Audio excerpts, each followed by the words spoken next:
Hey, what's up guys? Welcome back to the channel. Today I want to share with you guys my wish list for the FX3 Mark II. And I've had the FX3 for a little over 5 years now, going on 6, and it's been a fantastic camera that I've used in a number of different formats. If you haven't seen yet, I have a 5-year review on this camera. I'll leave that linked down below. But since we're kind of nearing the end of the life cycle of the FX3, I just want to make a video talking about the things that I am hopeful and wishful for in the next iteration. I don't know if all of these will come true. Even if not all of them come true, I will still most likely get the FX3 Mark II just because the normal FX3 has been such a workhorse, and I'm sure the Mark II will just be even more so, but with more up-to-date and modern features. So yeah, with all of that, let's get into my wish list for the FX3 Mark II. So the first thing that I am hopeful for are actual cinema exposure tools. I'm looking for waveform and false color mostly. If I had to pick between the two, I'd for sure go for waveform. I am a huge fan of that, especially on the FX6, but false color is cool. I mostly use it for checking for interviews, like where the skin tones are lying, or to make sure that the highlights aren't clipping. Regardless, anything is better than what we currently have with the histograms. Zebras are completely fine. I use that kind of like false color just to make sure things aren't clipping, but actually being able to see your entire image with the waveform, whether that's the parade with different RGBs or it's like the all combined into one parade, anything is better than histograms. So that would be the main thing I want to see in the FX3 Mark II, and that would make it feel more like the cinema line and separate it from the alpha line. The next thing I would like to see is a 6K sensor, or at least a 6K file. I know Sony is a huge fan of shooting in 7 or 8K and then downsampling it to 4K. It'd be really nice to have an actual 6K resolution, or better yet, an 8K. And I know this will change the resolution of the sensor and how it reacts in low light and the perceived sharpness and detail. Right now I'm shooting on the A7 IV, which is a downsampled 7K sensor spitting out a 4K image, and I think it looks really great. It might look a little too digitally sharp. I do have a diffusion filter on just to kind of help taper that a little bit, but I'm a huge fan of the Komodo X and the Red Raptor, and having the 6K and 8K resolution to crop and punch in and move the image around has been really useful, especially for stabilization. Having that little bit of extra resolution to play with, it's just been a fantastic tool for my workflow, and seeing that in the new FX3 would be really sweet as well. Next up is arguably my most desired feature, and it's true 48 frames per second. Right now, the FX3 only has a handful of different frame rates. You have 23.98, you got 30, you have true 24, 60, 120. I don't recall if you can fine tune the S&Q frame rate. I know on the FX6, you can make it whatever frame rate you're looking for. I'd like to see that in the FX3 because when I'm shooting on my Komodo or Raptor, I primarily shoot 48 because sometimes 60 is a bit too slow for like the certain things that I like doing with beauty and fashion and stuff. And I'm a huge fan of 48 frames, and having that internally on the FX3 would be so sick because sometimes 30 isn't slow enough, 60 is too slow. Better yet, the best feature would be getting the adjustable frame rate in S&Q. That would be completely fun because then you could do any number between, I guess, your base frame rate and maybe up to 120 frames. So having that control would be really sweet. And I think out of everything on this list, it might be top 1 or tied with this next feature.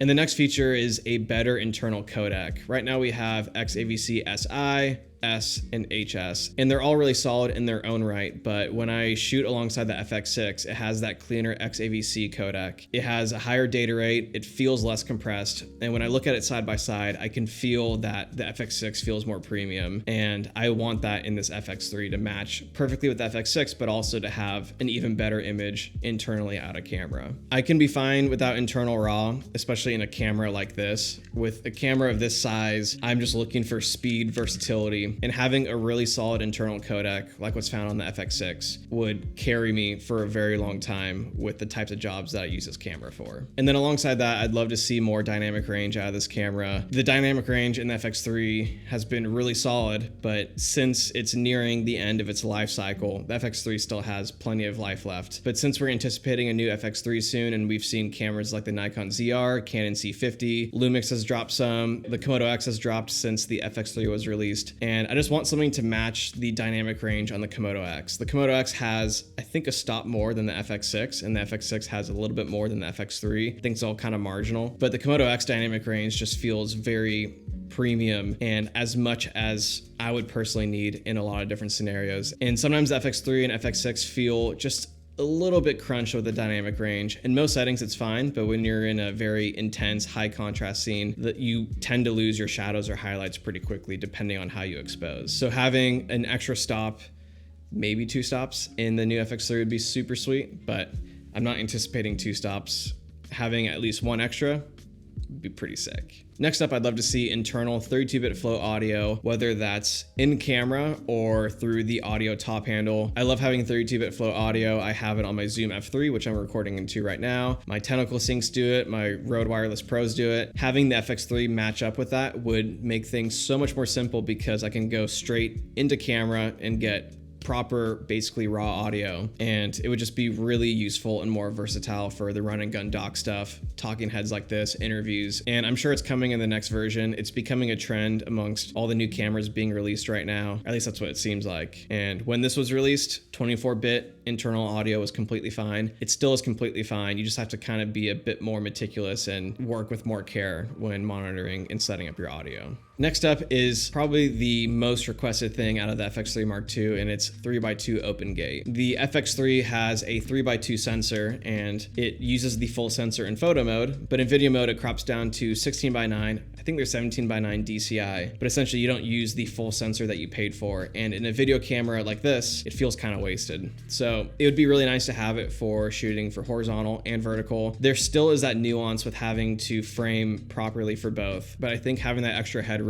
even if it's just for cropping for horizontal, but shifting it up and down, that'd be really sweet to have. I think it has to show up in the next version because the C50 has it, Nikon ZR does not have it, all the Lumix cameras have it, and I think it's definitely becoming the trend with modern cameras. So if they want to go toe-to-toe with all the rest of the cameras in the market, they definitely need open gate. It's been fine without it. My Red Komodo X and Red Raptor both technically have open gate, but they are 17:9 sensors. So yeah, I've been going for 6+ years, or I guess 10 years without open gate, and it hasn't been an issue. So your miles may vary. Next up is a unique one, and I just want an updated audio top handle. Right now, this audio top handle feels like it's going to break at any moment, whether it's the audio module or the actual hand grip. Anytime I'm running a heavier rig and I run this top handle, it just feels like it's going to snap and I'm going to lose my camera, and it flexes a ton, especially with heavier weight underneath. But when you're running a body like this with the top handle, it feels completely fine. I'd like to have the opportunity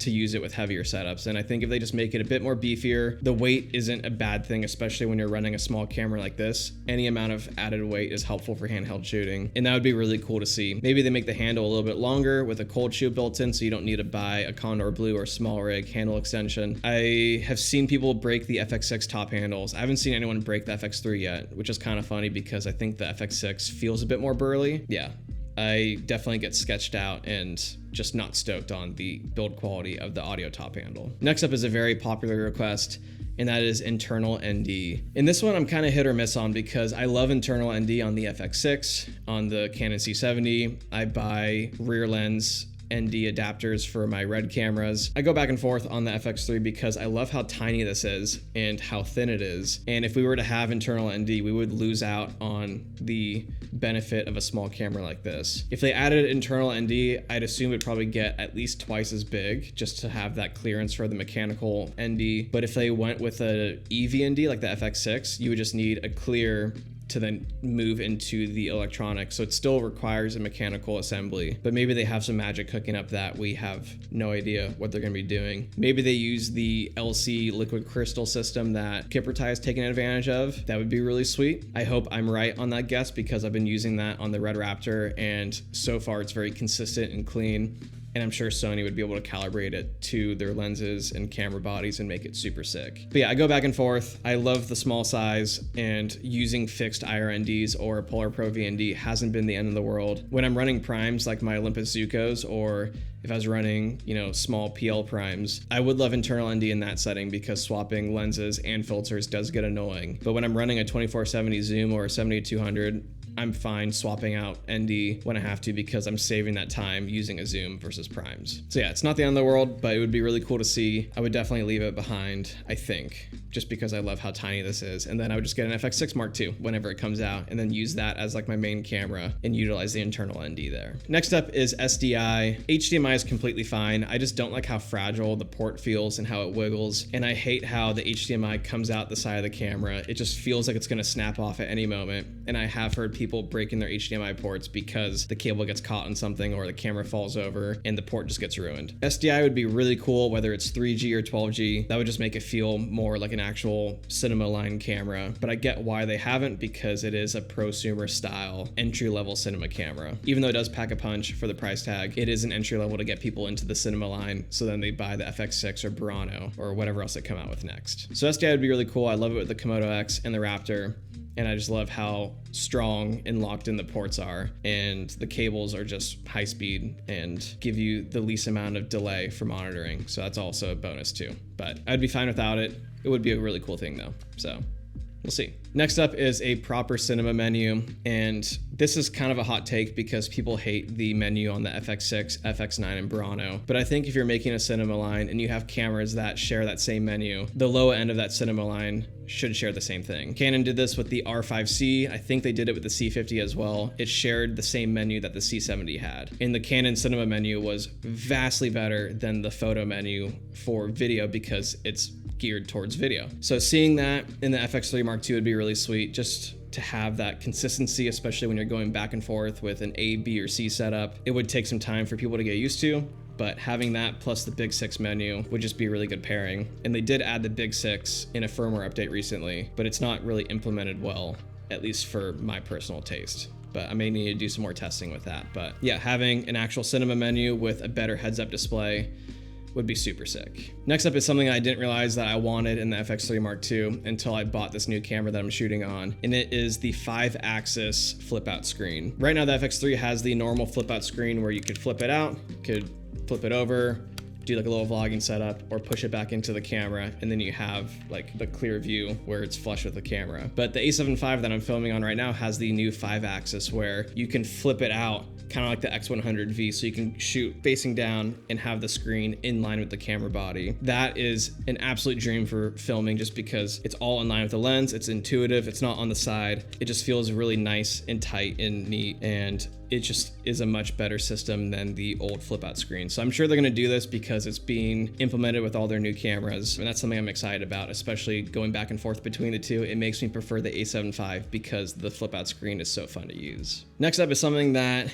I don't know if we'll see unless they make the camera body bigger, and it's multiple mounting holes underneath the camera. Right now we have a single quarter 20, and that's fine. It gets the job done, but when I'm mounting to a bigger rig, it'd be nice to have 2 camera holes, whether it's 2 quarter 20s or a 3/8 and a quarter 20. The FX6 has this, C70, C80. I don't know if the C50 has it. The Komodo X, Raptor, all the bigger cameras have it because they have the space for it. So if they add internal ND and they make the camera bigger, they need multiple mounting holes. But if they keep it smaller, a single quarter 20 is completely fine. So it would be really nice to have it just be more secure and you can kind of like line it up a bit better, but it hasn't been a big issue. But there are times where I'm not running a cage and then I have a mounting plate underneath, and then I like do the whole base plate V-mount rod system thing, and my camera ends up rotating a little bit because the single thread quarter 20 just isn't locked down enough for it. So yeah, having just like all of it locked in a bit further where there's no wiggling would be super sick, but that would require the camera to be a bit bigger. So I don't know if I actually want that or not. And the last thing that I want, and I know this is a very big list, but the last thing I want is a better HDMI info display. If it's the SDI, a better SDI info display. This camera sucks when running external monitors because yeah, you can have your flip out screen work, and then if you send a clean feed to your monitor, that's all great and dandy. But if you want to run your monitor like the Komodo X or Raptor where you have all of your info on it, it crops down on the side, squishes everything down, and it's just an awful shooting experience. They should make it like the FX6 where you can have the full monitor displayed with your heads-up display. Better yet, you should be able to customize it and have your guides and exposure tools and everything speak to the monitor so you can have the most accurate monitoring and exposing experience, kind of like on the Raptor or the Komodo X. Everything talks through the red monitor very well, and you can customize what is being seen downstream from your SDI. So anytime I run a wireless transmitter with this, I always loop it out from my monitor with a clean feed because my client or director doesn't need to see all the info on it. I mean, they kind of do. Like, it'd be nice to be able to customize it and give them all the things that they need to see and show them nothing that they don't need to see. So that's my biggest gripe with this camera. And that's one of the main reasons why I don't use it on my bigger jobs, because it's annoying to work with for myself. And it's also not fun to only send out a clean feed to the client or director. And the FX6 has some tools, the Brano has even more, and the Brano still feels limited, especially compared to the Komodo X and Raptor, where I can do 3 custom guides. I can show what guides come through, what tools come through, and I can customize all the different specs like around the image, and everything is just very dialed and concise. And that's what's keeping me in the Red ecosystem for now, especially for those bigger jobs, because it is very important to give your client a very smooth and easy monitoring experience, and the FX3 does not do that. So I would love to see them change that up in the next iteration. So yeah, that is my main list. Of course, I'd love to see better autofocus, better low light. Rolling shutter would be sick to stay the same, if not faster, or a global shutter. There's lots of different things that'd be really sick to see, but overall, those are all my main points that I want to see. It would make this camera really sick, especially alongside an updated FX6, alongside their Brano, even just as a standalone camera next to my Raptor. It would make me want to use this camera even more so because it has more dynamic range, a 6K sensor. It just has a lot of those creature comforts that I'm finding in the Raptor. And there's even more so with the autofocus, ISO, stabilization. This camera already is such a workhorse, and I think having it be more up to date with what the market is doing is going to make Sony cement themselves even more so than what they've already done. The FX6 and 3 are selling like crazy. The use prices are even more than they were before, and people are still paying top dollar for these. So I don't think Sony is going anywhere. People are complaining that Sony is falling off because they haven't released anything, but it's like they haven't, because these cameras are still being bought and are so heavily requested. They don't need to make something. They can take their time and really fine tune what they're gonna do next, and I know they're gonna sell 1 million of them, like they did with FX3 and 6. So yeah, I hope you guys enjoyed the video. If you have any questions about the FX3 or anything else, feel free to leave those down below, and also comment what you're hopeful for in the FX3 Mark II. I'm stoked to see if there's anything that I didn't think about. It's always cool to see what everyone else is hopeful for. So yeah, with all that, I hope you guys enjoyed the video, and I'll see you in the next one. Peace.